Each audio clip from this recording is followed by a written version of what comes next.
मेहर बाबा मनसुनु हरिंचु मेहरेश्वरा मायनु दाटिंचु परमेश्वरा मनसुनु हरिंचु मेहरेश्वरा मायनु दाटिंचु परमेश्वरा मनसुनु हरिंचु मेहरेश्वरा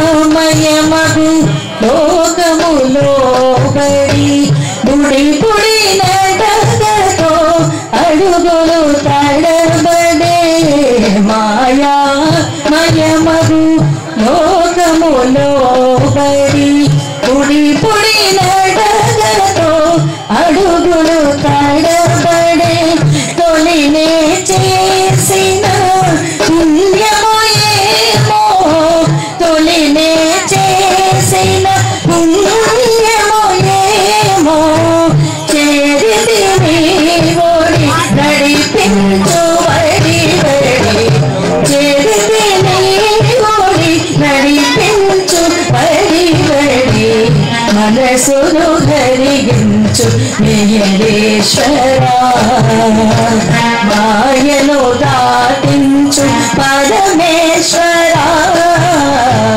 మనసును హరించు మెహరేశ్వరా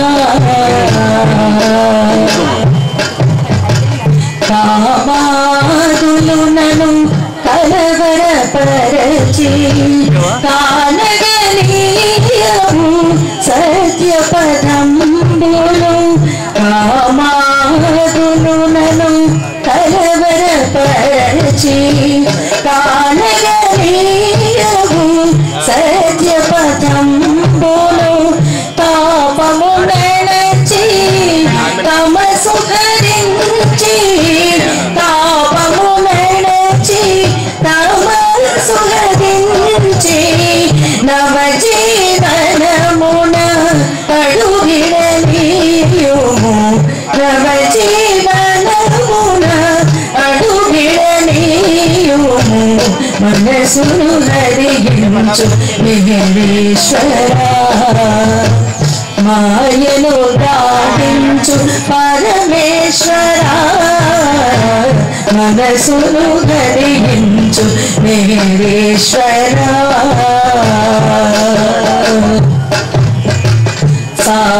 సామగానమున స్వరములు నీవే స్వరములు పలికే మధురిమ నీవే సమగానమున స్వరములు నీవే స్వరములు పలికే మధురిమ నీవే పరమ పదమునకు సారథి నీవే పరమ పదమునకు సారథి నీవే శరణాగతులకు గమ్యము నీవే శరణాగతులకు గమ్యము నీవే మనసును హరించు మెహరేశ్వరా మాయను దాటించు పరమేశ్వరా మనసును హరించు మెహరేశ్వరా మెహరేశ్వరా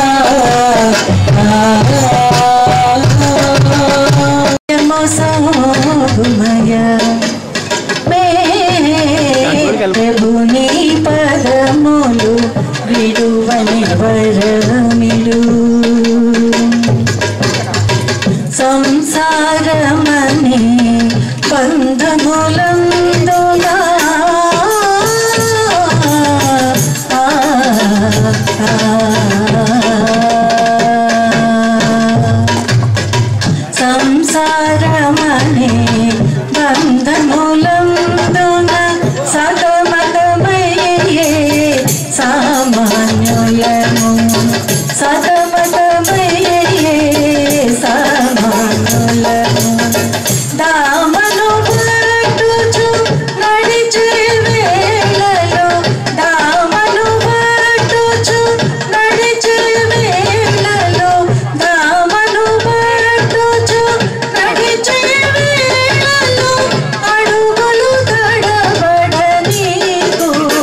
శరణాగతులను అభయము సోగుమయ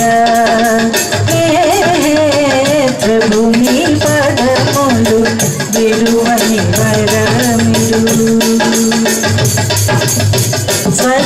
స్వరమాధుర్యము నీ ప్రియ నామము స్వరమాధుర్యము నీ ప్రియ నామము మనసు హరించడి చల్లని నామము మనసు హరించడి చల్లని నామము మేరు మేరు స్మరణ నిరోధము మేరు మేరు స్మరణ నిరోధము మేరు మేరు స్మరణ నిరోధము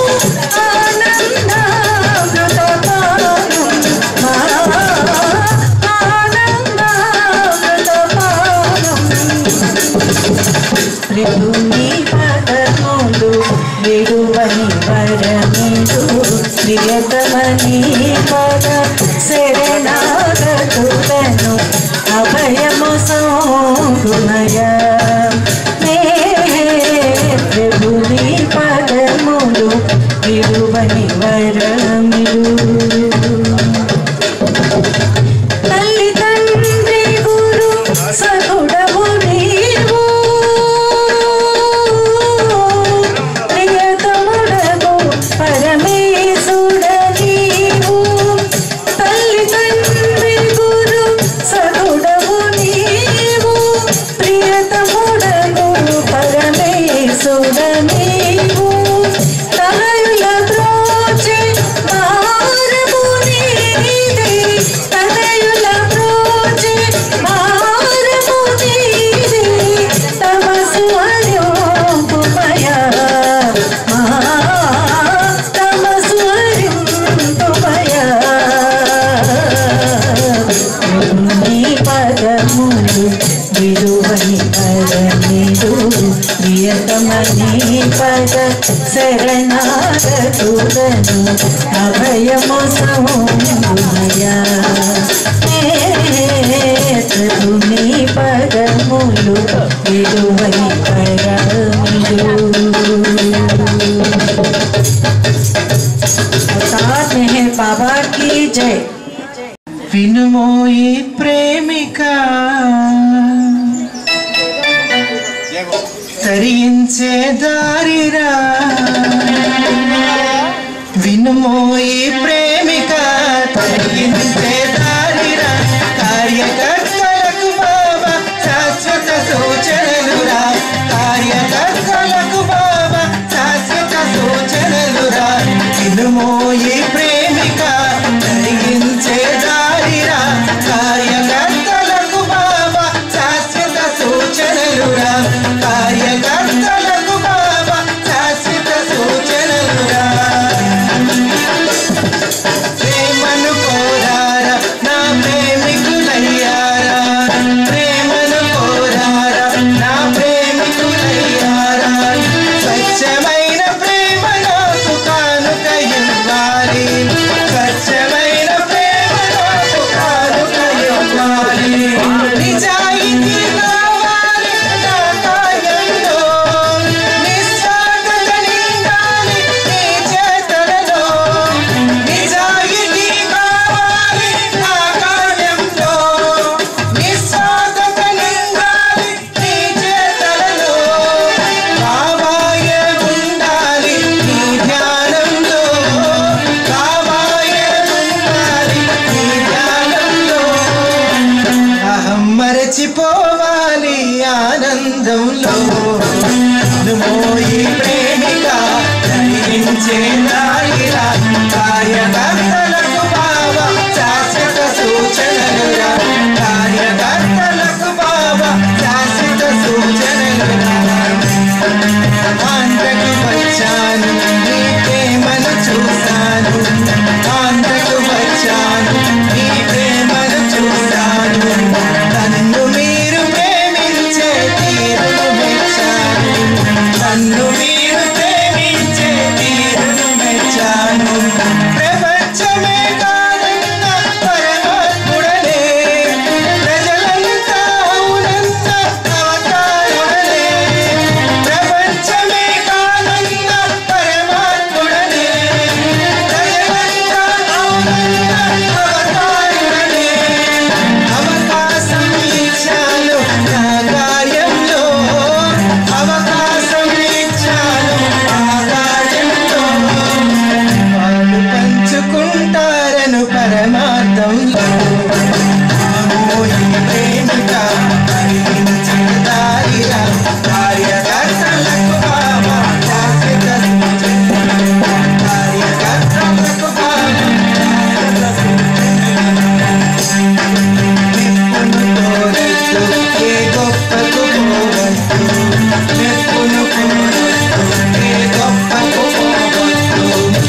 చేపట్టండి దినమోయి ప్రేమిక ధరించే దారిరా కార్యకర్తలకు బాబా శాశ్వత సూచనలురా కార్యకర్తలకు బాబా శాశ్వత సూచనలురా డబ్బును దండారా మరి ఖర్చును చేశారా డబ్బును దండారా మరి ఖర్చును చేశారా జమాలేని ఖర్చు చేయను చూసారా జమాలేని ఖర్చు చేయను చూసారా లెక్కలేని జన్మలకని కారణమవుతుంది అవినీతికి మోసానికి కారణమవుతుంది లెక్కలేని జన్మలకని కారణమవుతుంది అవినీతికి మోసానికి కారణమవుతుంది దివ్య కార్యమంత భుక్తి పాలవుతుంది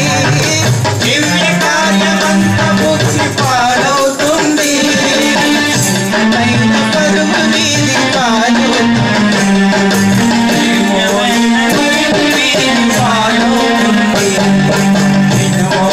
ప్రేమిక కలిగించే దారిరా కార్యకర్తలకు బాబా శాశ్వత సూచనలురా కార్యకర్తలకు బాబా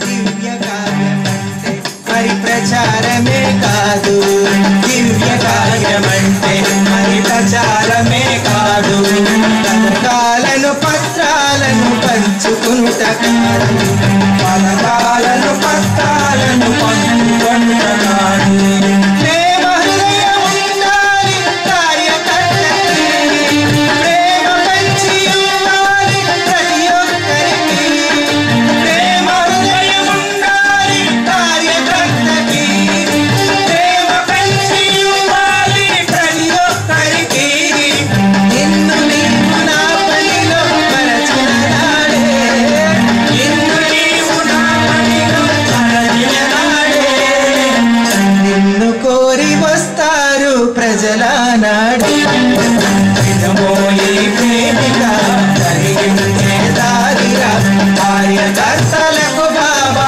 శాశ్వత సూచనలురా కార్యకర్తలకు బాబా శాశ్వత సూచనలురా కార్యకర్తలకు బాబా శాశ్వత సూచనలురా కార్యకర్తలకు బాబా శాశ్వత సూచనలురా అవతార్ మెహర్ బాబా की जय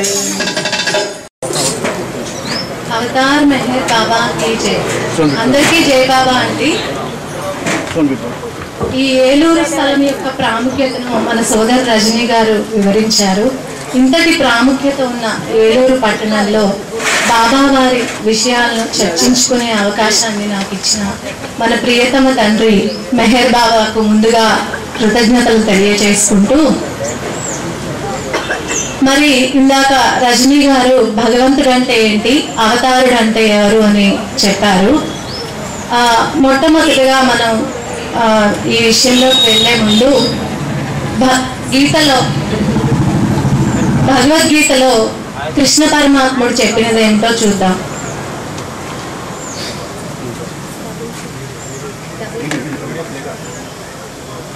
గీతలో కృష్ణ పరమాత్ముడు చెప్పింది మనందరికీ తెలిసిందే యదా యదా హి ధర్మస్య గ్లానిర్భవతి భారత ఎప్పుడైతే ధర్మం సన్నగిల్లుతుందో అధర్మం పెచ్చువీరినప్పుడు తాను మరలా మరలా ఉద్భవిస్తానని చెప్పారు అలా వచ్చేదే అవతార మూర్తులు అయితే మెహర్ బాబా మనకి ఏమని చెప్పారంటే ప్రతి 700 ఏళ్లకు కానీ 1400 ఏళ్లకు కానీ భగవంతుడు మానవ రూపధారి అయి అవతారుడుగా భూమి మీదకు అరుదించుతాడు అలా అరుదించిన అవతారాలే జొరాస్టర్ శ్రీరాముడు శ్రీకృష్ణుడు బుద్ధుడుగా జీసస్ గా మహమ్మద్ గా ఇప్పుడు వచ్చిన అవతార్ మెహర్ బాబా ఇది ఈ యుగానికి చెందిన ఆఖరు అవతారం అని కూడా బాబా మనకు చెప్పారు ఈ అవతారానికి చాలా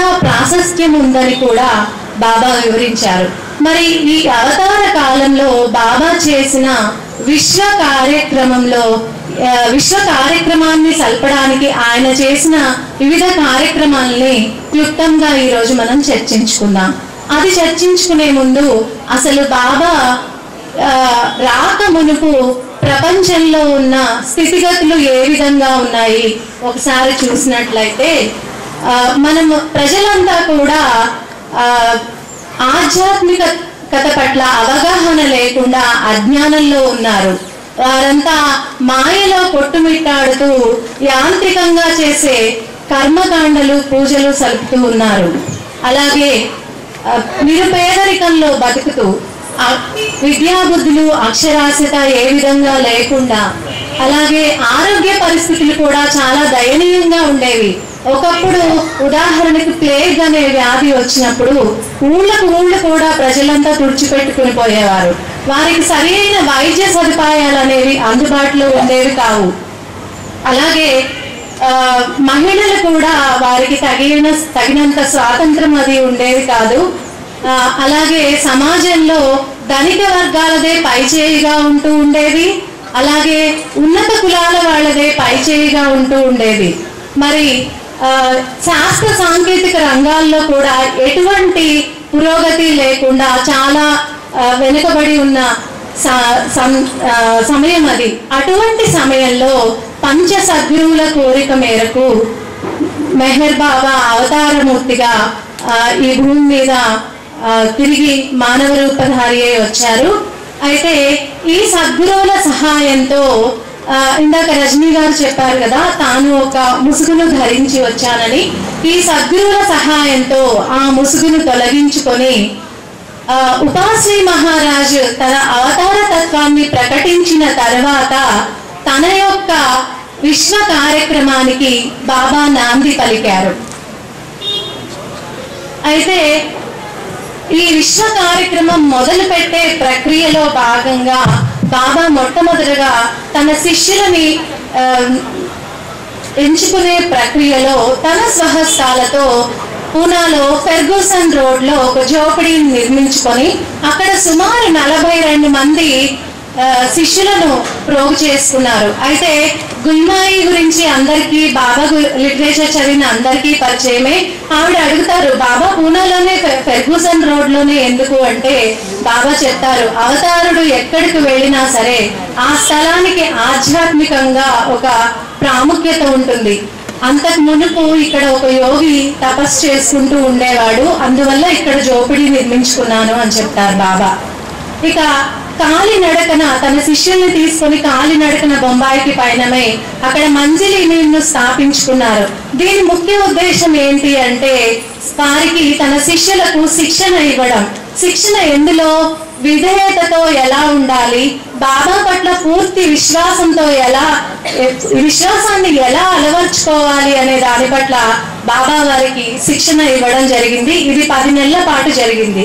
దాని తర్వాత శిక్షణా సమయంలో ఉన్నప్పుడే గుల్మాయి భర్తకు సంబంధించిన ఆస్తి అయిన మనం ఇప్పుడు పిలుచుకుంటున్న మెహరాబాద్ కు బాబా ఒకసారి వెళ్ళి రావడము, తర్వాత బాబా తన మొట్టమొదటి ఆశ్రమాన్ని మెహరాబాద్ లో స్థాపించుకున్నారు.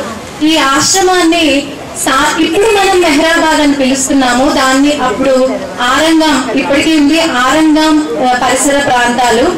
ఆరంగాన్నే బాబా ఎందుకు ఎంచుకున్నారు అంటే అక్కడున్న ప్రజల దయనీయ పరిస్థితి ఆ రోజుల్లో ఆ విధంగా ఉండేది. వాళ్ళు సమాజంలో చాలా అట్టడుగు వర్గానికి సంబంధించిన వారుగా పరిగణించబడుతూ ఉండేవారు.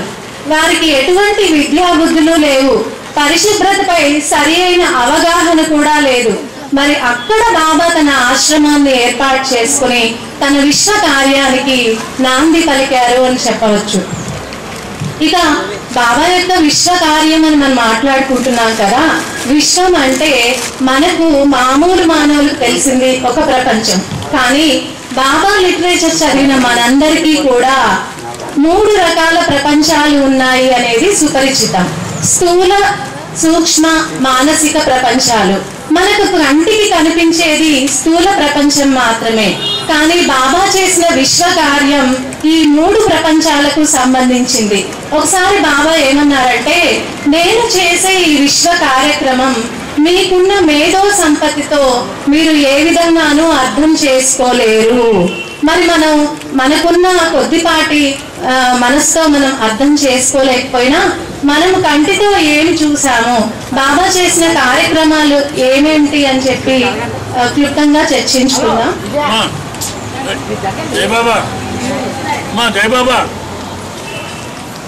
అయితే దీనిలో ముఖ్యంగా చెప్పుకోదగినది ఆశ్రమం స్థాపించిన మొదట్లో 1925లో బాబా మొదలుపెట్టిన సైలెన్స్ అని చెప్పుకోవచ్చు. జోపిడీలో బాబా సైలెన్స్ ను ప్రారంభించిన తొలి రోజుల్లో వాళ్ళు అనుకున్నారు బాబా ఇంకొక వారంలోనో లేదా ఇంకొక నెలలోనో మాట్లాడతారేమో అని చెప్పి.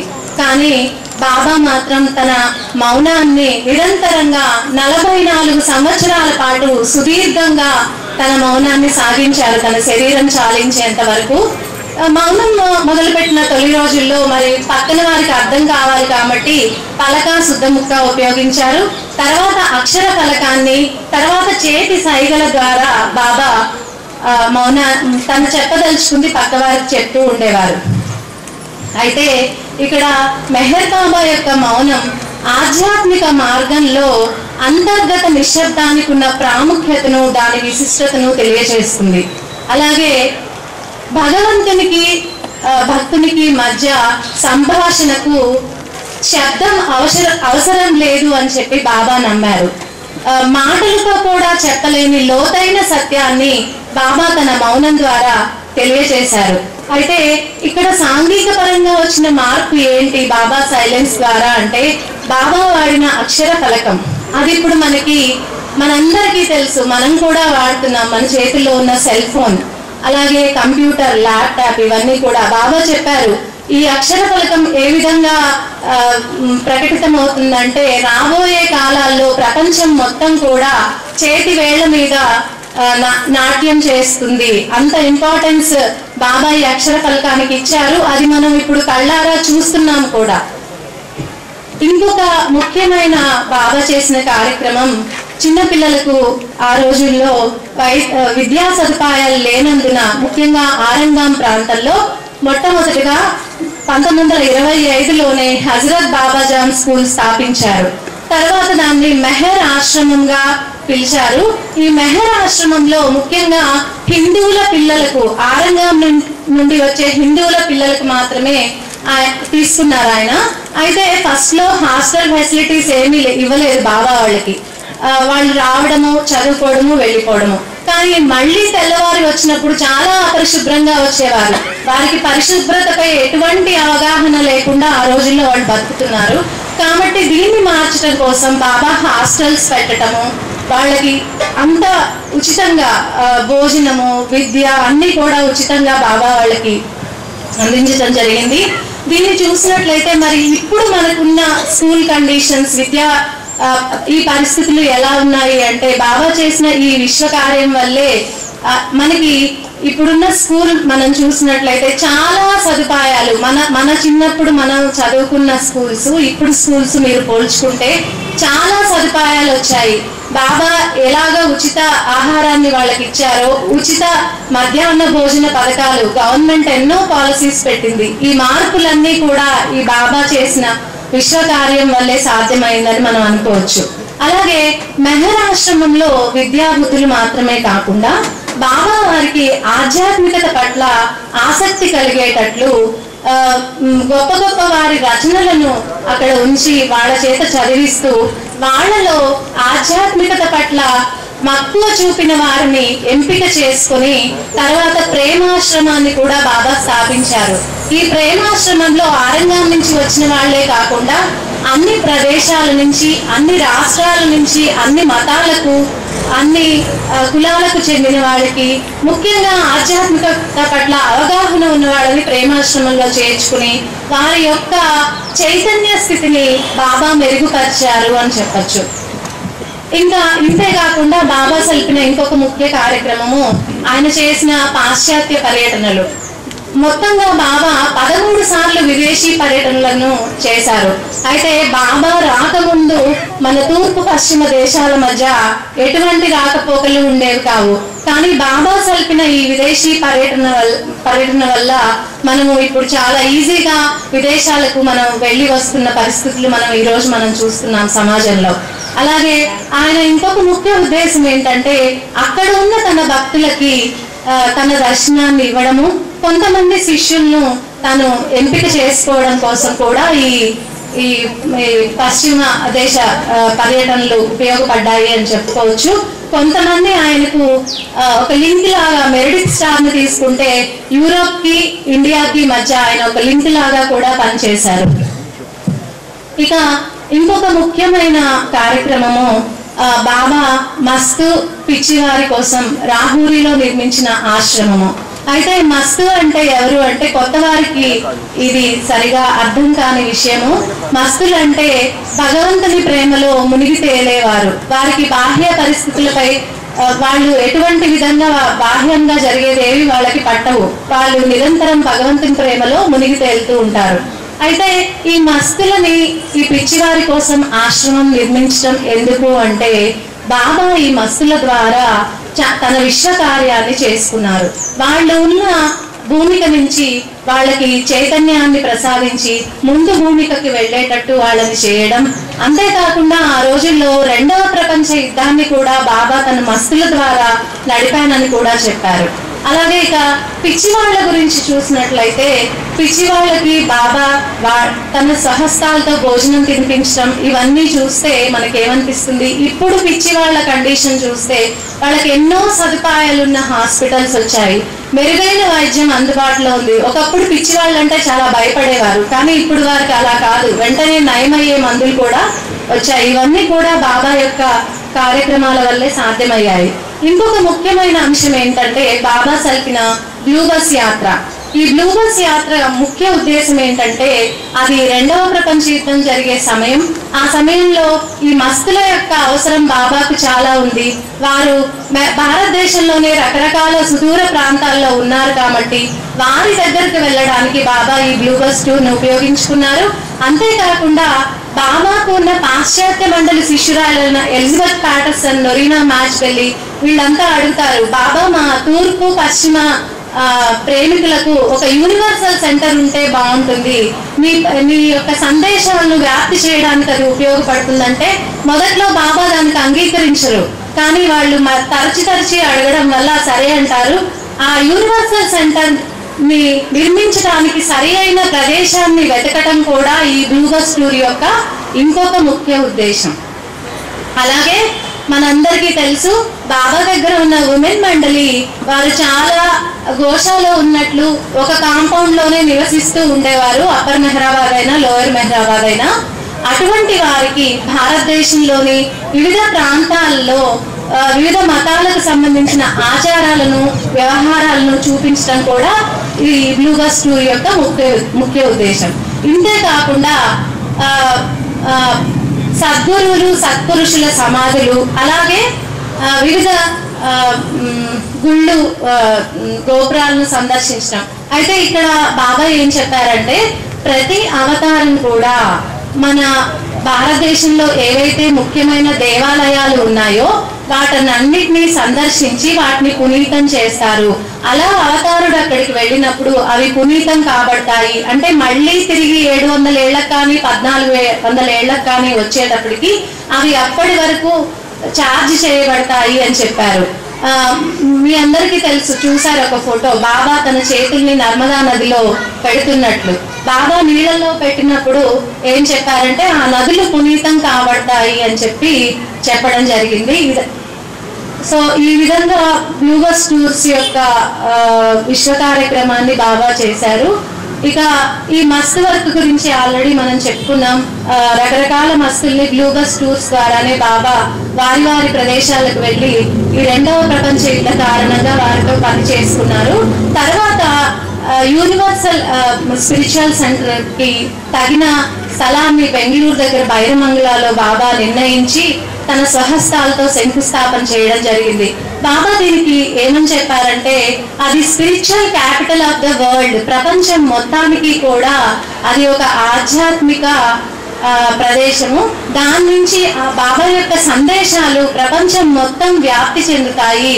అది ఒక రేడియోకి యాంటీనా ఎలానో, టీవీకి యాంటీనా ఎలానో ప్రపంచం మొత్తానికి బాబా సందేశాలు చేరవేసే ప్రక్రియలో ఇది ఒక యాంటీనా లాగా పనిచేస్తుంది అని చెప్పి బాబా బైరమంగళ ప్రాశస్త్యం గురించి వివరించారు.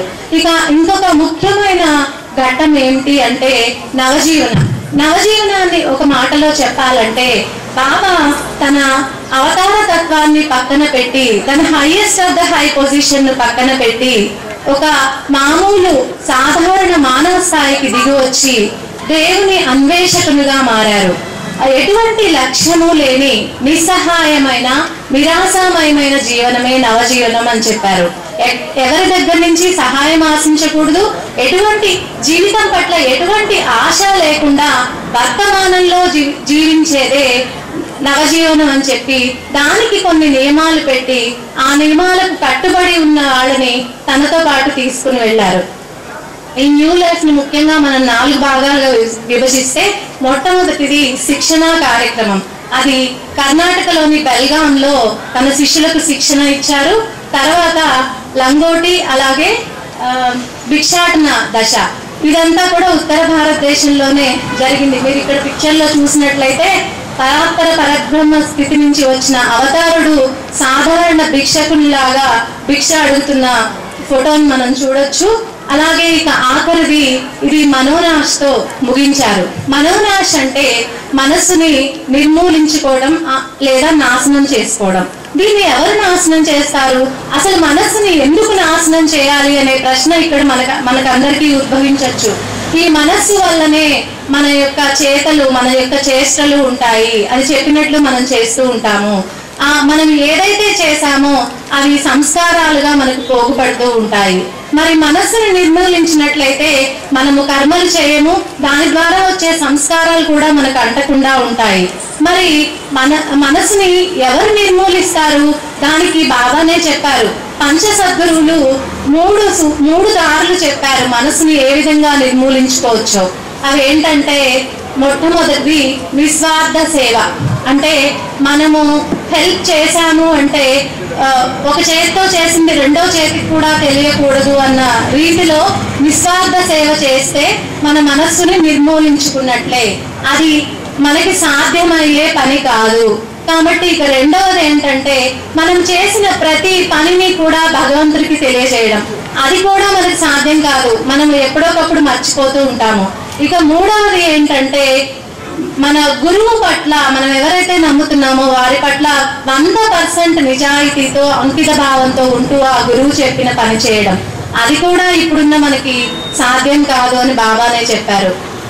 అసలు కర్మలు ఎలా అంటుతాయి అంటే, దాన్ని మనసుని ఎలా నశించాలి అంటే బాబానే ఒక చిన్న ఎగ్జాంపుల్ మనకు అర్థమయ్యేటట్లు చెప్పారు. ఒక తేలు ఉందనుకోండి, ఆ తేలు నైజం ఏంటి, తోకను ఊపుతూ ఆ తోకకున్న ముళ్ళు పక్క వాళ్ళకి తగిలితే వాళ్ళకి అది బాధించటం వల్ల ఆ కర్మలు తేలు కట్టుతాయి కదా. ఇప్పుడు దాని నైజం అది తోక ఊపటం, అది మానుకోదు. కానీ మనం ముళ్ళుని కనుక తీసేసినట్లయితే అది తోక ఊపినా సరే పక్క వాళ్ళకి తగిలినా అక్కడ ముళ్ళు లేదు కాబట్టి దానికి ఎటువంటి సంస్కారాలు అంటవు. అంటే ఇక్కడ ముళ్ళుని దేనితో పోల్చారు బాబా, మనస్సుతో పోల్చారు. అదే మనస్సుని నాశనం చేయడం.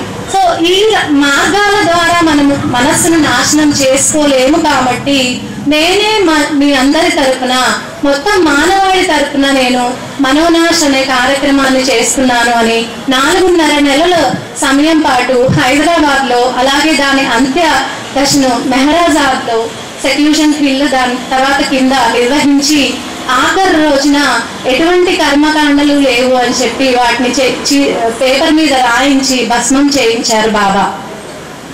ఇక ఈస్ట్ వెస్ట్ గ్యాదరింగ్ కూడా ఇప్పుడు మనం భారతదేశము అలాగే పాశ్చాత్య దేశాల ప్రజలు కలిసిమెలిసి ఉండడానికి బాబా దీన్ని ఒక వేదికగా ఉపయోగించారు అని చెప్పుకోవచ్చు. ఇప్పుడు మనం చూసినట్లయితే చాలా రాకపోకలు మన దేశానికి, పాశ్చాత్య దేశాలకి ఇది బాగా చేసిన పని వల్లే సాధ్యమైంది.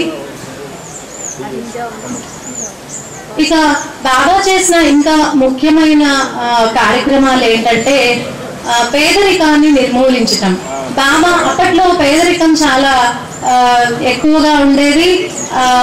అయితే ఈ పేదలకు బాబా అన్నదాన కార్యక్రమాలు, వాళ్ళ కాళ్ళు కడిగి వాళ్ళకి తన నమస్కారం చేయడము. అయితే ఈ వీడియో ఒకసారి చూద్దాం.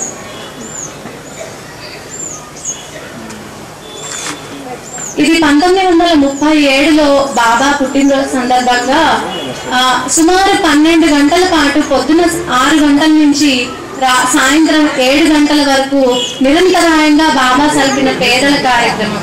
వారికి ఒక చేత్తో ప్రసాదాన్ని పంచి ఇంకొక చేత్తో వాళ్ళ పాదాన్ని తాకారు బాబా. దీనికి అందరూ, అది తొలి రోజులు కాబట్టి వాళ్ళ శిష్యులకి అర్థం కాలేదు.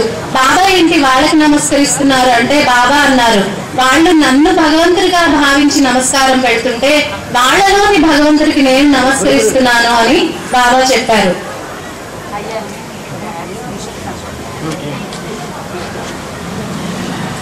అలాగే ఇంకొక ముఖ్యమైన కార్యక్రమం కుష్ఠ రోగులతో బాబా పనిచేశారు. ఆ రోజుల్లో కుష్ఠ వ్యాధి అనేది ఒక సంఘ బహిష్కరణ అని చెప్పవచ్చు. కుష్ఠ వ్యాధి ఉంది అంటే వాళ్ళని దూరంగా ఉంచమని చెప్పారు. అంత వైపరీత్యంగా ఉన్న రోజుల్లో బాబా వాళ్ళకి స్నానం చేయించి కుష్ఠ వ్యాధిని దాదాపుగా నిర్మూలించారనే చెప్పచ్చు. ఇప్పటికీ కొంతమంది ఉన్నా సరే అప్పుడు కుష్ఠ రోగులకి ఇప్పటి వాళ్ళకి జీవన శైలిలో చాలా మార్పులు. ఇప్పుడు వాళ్ళకి ఎన్నో సదుపాయాలు వచ్చాయి, ఎంతో మంచి మంచి మెడిసిన్స్ వచ్చి అది క్యూర్. ఒకప్పుడు కుష్ఠ వ్యాధి వచ్చింది అంటే అది నయం కాదు, మనిషి చచ్చిపోయిన వాటితో సమానంగా చూసేవారు. కానీ ఇప్పుడు అలా కాదు, చాలా మందులు వచ్చాయి వాళ్ళకి. ఈ వీడియో చూడొచ్చు. దీంట్లో బాబా వారికి ఏ విధంగా కాళ్ళు కడిగి వారి యొక్క కుష్ఠ వ్యాధిని, వారికే కాదు సమాజంలో ఉన్న కుష్ఠ వ్యాధిని కూడా సమూలంగా నిర్మూలించారు అని చెప్పవచ్చు. బాబా ఇంకొకటి కూడా చెప్పారు, మనం ఎప్పుడైనా వీడియోస్ చూస్తున్నప్పుడు రాబోయే తరాల వారికి ఈ వీడియోస్ ద్వారా నన్ను ఫిజికల్ గా మీరు దర్శించుకున్నట్లే అని కూడా బాబా చెప్పారు. అయితే ఇన్ని కార్యక్రమాలు చేసిన బాబా తన విశ్వ కార్యక్రమం కోసం చాలా బాధలు అనుభవించారు. చాలా సార్లు ఉపవాసాలు ఉన్నారు. ఈ ఉపవాసాలు ఉండడం వల్ల మెహ్రా ఏమని చెప్పారంటే, ఆయన సరి అయిన పోషణ లేకుండా పళ్ళు చాలా ఊడిపోయాయి. ఆ పళ్ళు ఊడిపోయాయని పళ్ళు కట్టించుకుంటే అవి సెకండ్ యాక్సిడెంట్, సతారా యాక్సిడెంట్ లో ఆ కట్టించుకున్న పళ్ళ వల్ల బాబా ఇంకా ఎక్కువ అవి దవడల్లో గుచ్చుకొని పోయి ఇంకా ఎక్కువగా బాబా సఫర్ అవ్వాల్సి వచ్చింది. అయితే బాబాకు సంబంధించిన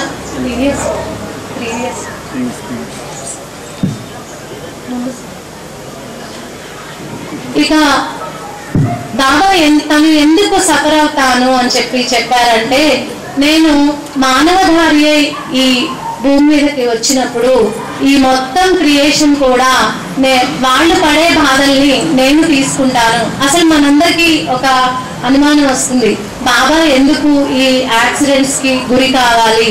మనందరికీ తెలుసు, 2 సార్లు అమెరికాలో ఒకసారి, అలాగే సతారా దగ్గర ఉట్టారా ప్లేస్ లో ఒకసారి బాబాకు యాక్సిడెంట్ జరిగింది. ఎందుకు జరగాలి అంటే, మీ అందరిలో ఉన్నది నేనే కాబట్టి మీ బాధలను నేను తీసుకోవడంలో ప్రక్రియగా నేను ఈ బాధలను అనుభవిస్తున్నాను. మీరు చూసే శారీరక బాధలే కాదు, మానసిక బాధలు కూడా ఉన్నాయి. మరి మానసిక బాధలు ఎవరి వల్ల అంటే, దొంగ సద్గురువుల వల్ల, దొంగ గురువుల వల్ల తను మానసికంగా బాధలు పడుతున్నాను అని చెప్పారు. అయితే శాస్త్ర సాంకేతిక రంగాల్లో చాలా మార్పులు. ఇందాక మనం ఆల్రెడీ మొబైల్ ఫోన్ గురించి చెప్పుకున్నాం. ఒకటేంటి, మనం ఉదాహరణగా మన మహిళల్నే తీసుకుంటే, ఒకప్పుడు మనకి వంట చేయాలంటే చాలా సమయం పట్టేది, అన్ని దంచుకోవాలి. కానీ ఇప్పుడు అన్ని మనకు చాలా ఈజీగా అయిపోయే గృహోపకరణాలన్నీ వచ్చాయి, మిక్సీ కాడి నుంచి అన్ని.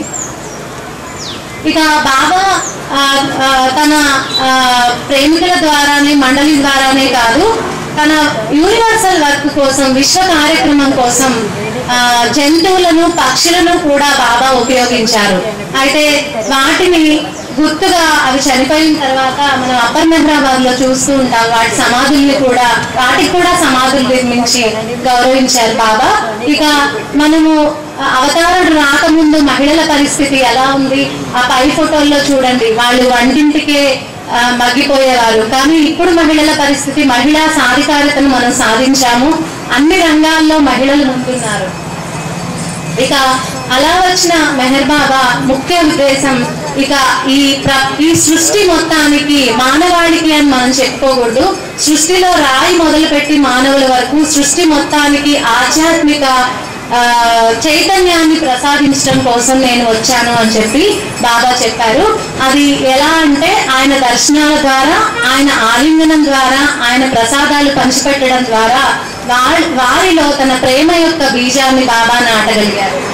అలాగే బాబా తరచూ చెప్తారు, నేను బోధించుటకు కాదు మేల్కొల్పుటకు వచ్చాను అని చెప్పి. ఇది మనం బాబా సమాధి మీద కూడా చెక్కబడి ఉంది, దీన్ని మనం చూడొచ్చు. అలాగే బాబా తన ప్రేమికుల్ని మేల్కొల్పడం కోసం 2 అద్భుతమైన పుస్తకాలు ఇచ్చారు. గాడ్ స్పీక్స్, దీనిలో ఆత్మ యొక్క ప్రయాణం ఏ విధంగా ఉంటుంది అని, అంతకు ముందు అవతారాలు ఎవ్వరూ వివరించని విశేషాలన్నీ కూడా దీంట్లో పొందుపరచబడి ఉన్నాయి. ఇంకొకటి డిస్కోర్సెస్, దానిలో ఆధ్యాత్మిక జీవనం ఏ విధంగా సాధించాలి అనేది మనకి డిస్కోర్సెస్ బుక్ తెలియజేస్తుంది. ఇక బాబా మనల్ని ఏ విధంగా అవేకన్ చేశారు అంటే, మన యొక్క లక్ష్యం ఏంటి, మన జీవితానికి లక్ష్యం ఏంటో నిర్దేశించారు. అలాగే ఆ లక్ష్యాన్ని మనం ఏ విధంగా చేరుకోగలము, మన ఆత్మ యొక్క ప్రయాణం ఏమిటి, ఈ జనన మరణ చక్రంలో పడి మనం ప్రోగు చేసుకుంటున్న సంస్కారాలు, వాటి యొక్క విలువ ఏంటి, అలాగే సద్గురువుకి అవతారునికి తేడాన్ని బాబా వివరించారు. భగవంతుని యొక్క 10 స్థితులను కూడా బాబా వివరించారు. జనన మరణ రహస్యాన్ని అన్నిటినీ కూడా బాబా వివరించారు. అయితే బాబా సలిపిన ఇంకొక ముఖ్య కార్యక్రమం సెక్యూషన్ వర్క్స్, ఏకాంతవాసాలు. బాబా ఆఖరు 4 సంవత్సరాల్లో తరచుగా ఏకాంతవాసాలు చేస్తూ చాలా మంది ఉత్తరాలు రాసేవారు, బాబా నాకు మీ దర్శనం కావాలి అంటే. ఎవరికి దర్శనం ఇచ్చేవారు కాదు బాబా. అయితే నైట్ వాచ్మన్ గా చేస్తున్న బాబు కొల్చురి తనలో తాను అనుకున్నాడు, ఏంటి బాబా ఇంత ఒంటరిగా ఉంటున్నాడు, ఎవరిని కలవనివ్వడం లేదు అంటే, బాబా మరి సర్వాంతర్యామి కదా, ఆయన తెలుసుకుని ఏం ఆలోచిస్తున్నావు నువ్వు అని అంటే, ఇలా ఆలోచిస్తున్నాను బాబా అంటే, నేను తరచూ ప్రయాణాలు చేసి అందరినీ నా కాళ్లకు నమస్కరించి దర్శనాలు ఇచ్చే వాళ్ళలాగా నీకు కనపడుతున్నానా? దానికోసం నేను రాలేదు. ఉపన్యాసాలు ఇవ్వడానికో అద్భుతాలు చేయడానికో నేను రాలేదు. మనము ఒక బాణాన్ని సంధించాలంటే విల్లును ఏ విధంగా లాగి పెడితే అది దాని గమ్యాన్ని ఢీకొంటుందో, నేను ఈ సెక్యూషన్ లో నా విల్లును సాగదీస్తున్నాను. తద్వారా ప్రేమ బాణాన్ని నేను ప్రేమికుల హృదయాల్లో లోతుగా తాకేటట్లు చేస్తున్నాను అని సెక్యూషన్ యొక్క ముఖ్య ఉద్దేశాన్ని బాబా తెలియజేయడం జరిగింది. ఇక మీరు చేరుకునే లక్ష్యానికి నేనే మార్గం అని చెప్పారు. మీరు మీ జీవితానికి ఒక లక్ష్యం ఉందంటే దాన్ని మీరు చేరుకోవాలంటే నేనే మీకు మార్గం అని చెప్పి బాబా వివరించారు. మరి బాబా చేసిన ఈ విశ్వ కార్యక్రమం ద్వారా మన జీవన శైలిలో ఇన్ని మార్పులు మనం చూసాము. ఇంత సరళతరమైపోయింది మన జీవితం ఒక రకంగా చెప్పాలంటే ముందు పరిస్థితుల కంటే కూడా. మరి అటువంటి మన ప్రియమైన తండ్రికి మనం ఏమి ఇవ్వగలమో అది కూడా మెహ్రా చెప్తున్నారు. ఇప్పుడు మీరు ఆయనకు ప్రేమను తిరిగిచ్చే సమయం ఆసన్నమైంది. ఆయన్ని మీరు మరింత అధికంగా ప్రేమించండి, అలా ప్రేమిస్తూ ఆయన్ని సంతోష పెట్టండి అని చెప్పారు. అయితే మన ప్రియమైన తండ్రి చాలా ఉదార స్వభావం ఉన్నతను. అయితే నన్ను ప్రేమించాలంటే మీరు హౌ టు లవ్ గాడ్ అని చెప్పి ఆయనే మనం కష్టపడకుండా ఆయన్ని మనం ఎలా ప్రేమించాలో కూడా ఆయన మనకి చెప్పారు. ఇప్పుడు తర్వాత స్పీచ్ లో మనం అది వినబోతున్నాము. ఈ అవకాశాన్ని నాకు ఇచ్చిన ఏలూరు సెంటర్ వారికి, అలాగే నన్ను మీ అందరి ముందు నిలబెట్టి తన విశ్వ కార్యక్రమం గురించి చర్చించే అవకాశాన్ని ఇచ్చిన నా ప్రియతమ తండ్రి మెహర్ బాబాకు మనస్ఫూర్తిగా ధన్యవాదాలు తెలుపుకుంటూ అవతార్ మెహర్ బాబా की जय. అవతార్ మెహర్ బాబా की जय. మనం సమయానికి బద్ధులు కనుక ఈ కార్యక్రమంతో స్టాప్ చేసి వచ్చింది. లేకపోతే సోదరి ఇంకా ఎంతకాలం ఎంత సమయం తీసుకుని చెప్పుండేది. ఇప్పుడు నెక్స్ట్ మన కార్యక్రమానికి చక్కని విషయాలు బాబాదాలు వివిధ విశేషాలు చెప్పారు. అందులో ఇప్పుడు చల్లపల్లి వారు డ్యాన్స్ రండి మస్తు అనే కార్యక్రమం గురించి ఆమె చెప్పారు. బాబా ఈ గతంలో 5,300 అవతారాలు వచ్చాయని చెప్పుకున్నానండి. ఏ అవతారంలో కూడా ఎక్కడ కూడా మీ చరిత్ర తిరగేస్తే మస్తులైన కార్యక్రమాన్ని ఎక్కడ మీకు కనిపించదు. ఇదే బాబా తాలూకా ప్రత్యేకమైన కార్యక్రమం ఉండేది ఈ మస్తు కార్యక్రమం. అంటే గాడ్ ఇంటాక్సికేటెడ్ అంటారు దీన్ని. భగవత్ ప్రేమలో ఉన్మత్తులైపోయిన వారి ఉద్ధరణ కోసం వాళ్ళకి ఏమవుతుందో తెలియదు. వాళ్ళు ఆధ్యాత్మిక మార్గంలో మధ్యలో ఉండిపోతారు. వారి ఉన్నతి కోసం బాబా తీసుకున్నటువంటి ప్రత్యేక కార్యక్రమం అది మస్తు కార్యక్రమం.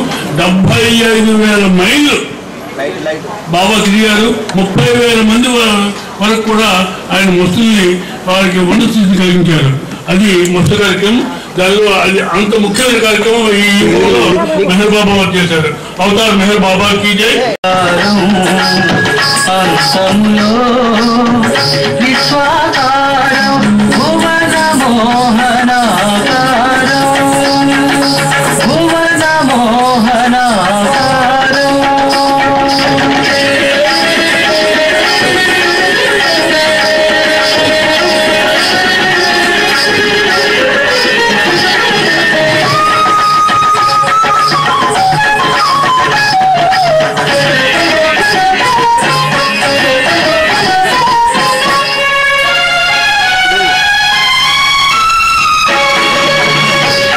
రక్షించే శాంతాకారం దుష్టుల శిక్షించే రౌద్రాకారం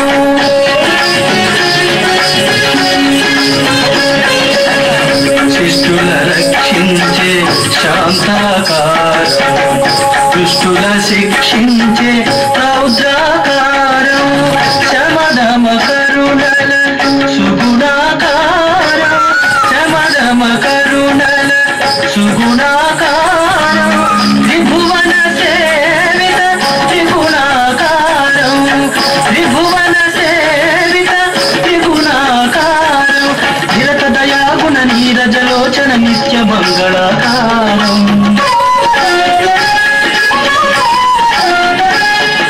నిరత దయాగుణ నీరజలోచన నిత్య మంగళాకారం ప్రఫుల్లము ప్రణవ ప్రణామయ ప్రేమాకారం ప్రణవ ప్రణామయ ప్రేమాకారం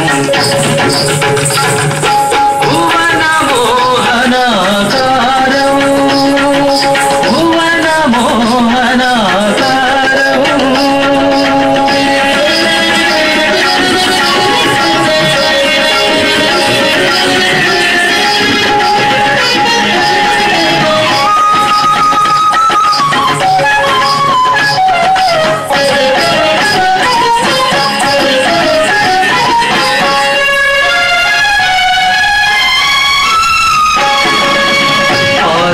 కర్మల పలుకుల చేసి పాపనాశనాకారం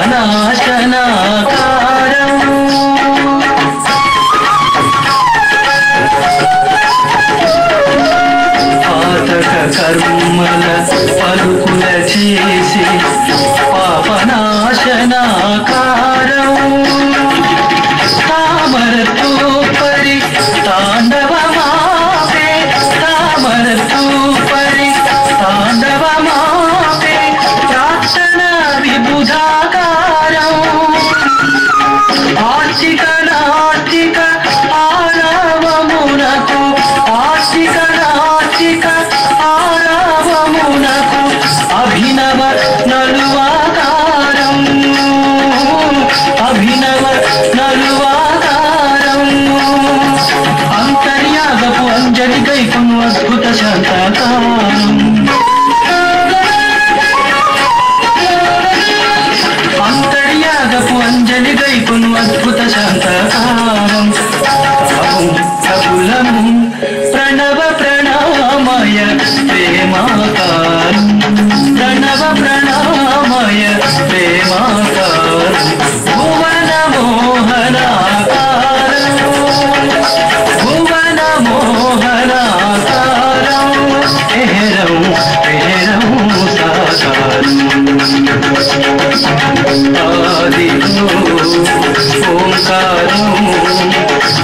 రూపంలో విశ్వాకారం భువన మోహనాకారం భువన మోహనాకారం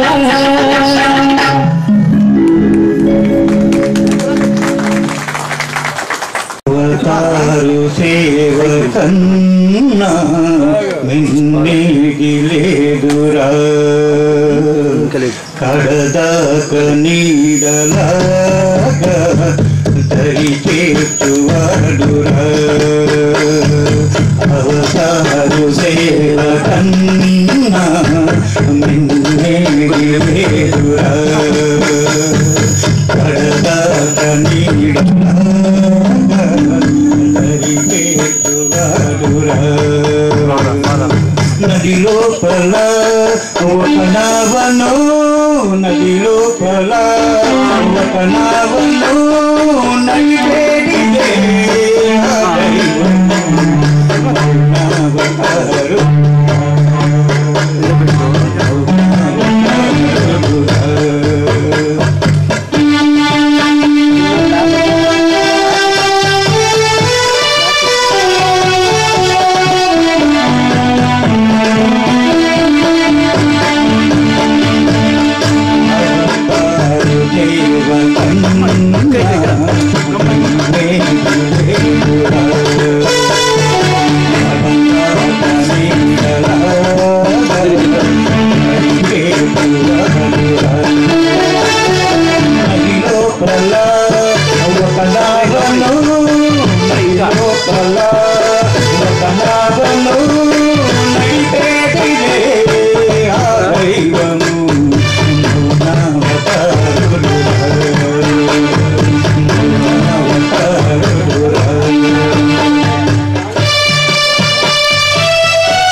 మమతలు నాటుకున్న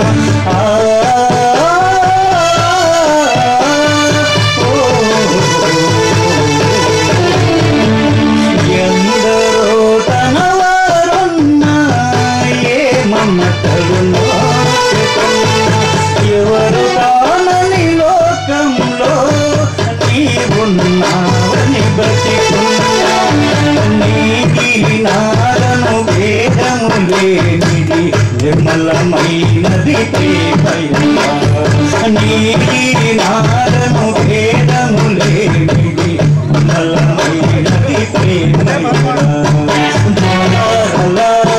స్థిరమైనది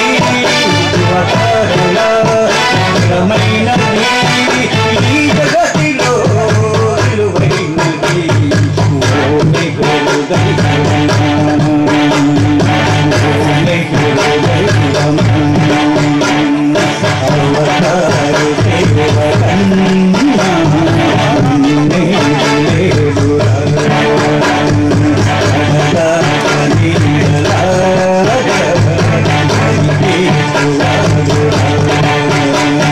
నదిలో కళ కనవను నదిలో కళ కనవను